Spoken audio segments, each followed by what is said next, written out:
স্ত্রীর এঁঠো খেলে স্বামীর মঙ্গল হয়।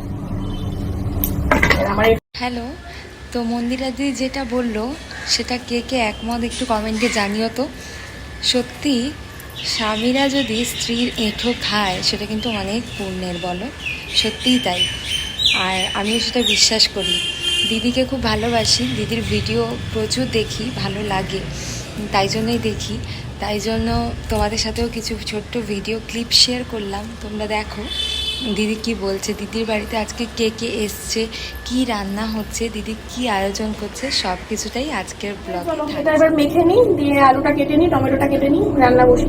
অনেক বুকে নিচ্ছি। তো যাই হোক, আমি ইন্ট্রোটা দিতেই ভুলে গেছি। হ্যালো গাইজ, আমি উপমা এবং আমার চ্যানেল এক্সপ্লোর উইথ উপমাতে সবাইকে আরও একবার স্বাগত। তবে মোটা হয়ে কপ করে পড়বে, তাহলে কত তাড়াতাড়ি হয়ে যায়, এজন্য দেরি হয়। একমাত্র রান্নাঘরে কোনো কাজ থাকলে পরে সেই কাজটা করতে করতে।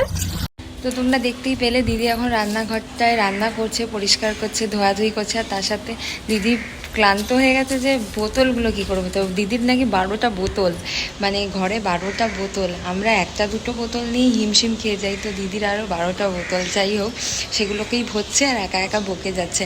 আমি জানি না আমার ভিডিওটা দিদির কাজ অবধি পৌঁছবে কিনা। যদি পৌঁছয় দিদি একটা কমেন্ট করো প্লিজ। তো আমি এখন ফাইনালি স্নান ফান করে পুজো দিচ্ছি। তো পুজো দিচ্ছি জানো তো, পুজো দিতে এসে দেখলাম ধূপকাঠিটা একেবারেই ফুরিয়ে গেছে। তো ধূপকাঠি সেই সন্ধ্যেবেলা আনতে যাব। আর এখন ঠাকুরের মানে থালা বাসনগুলো ধুয়ে নকুলদানা আর জল দিয়ে ঠাকুরের পুজোটা আজকে করে নেবো ভাবছি।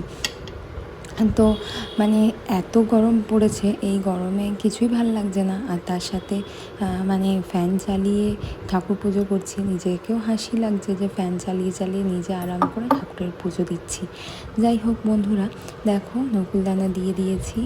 আর এই যে এটা দেখতে পাচ্ছ, এটা হচ্ছে গিয়ে তারাপীঠের প্রসাদ। আমার এক বান্ধবী গেছিলো, এনে দিয়েছে। ডালিয়াটা বসে আছি আর মেয়েকে ভাত দিই। মেয়ে ভাত খাবে, আমি জামা কাপড়গুলো গোছাবো। ডালিয়াটা হয়ে গেলে তারপরে আমি আসব না, খেয়ে নেবো।